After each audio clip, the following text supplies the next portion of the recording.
9 তারিখ থেকে গুরুত্বপূর্ণ একটা আমল শুরু হবে। 9 তারিখ ফজর থেকে নিয়ে 13 তারিখ আসর পর্যন্ত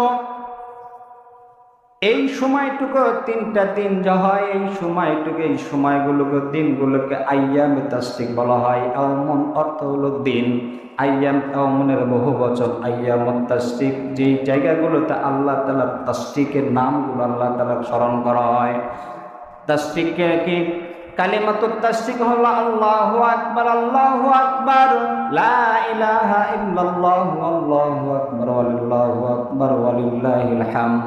এই কালিমাগুলো 9 তারিখ ফজর থেকে শুরু করে 13 তারিখ আসর পর্যন্ত মোট 23 ওয়াক্ত নামাজের, ফরজ নামাজের পরে প্রত্যেকটা বান্দা মুমিন মুমিনা সকলের জন্য পড়া ওয়াজিব।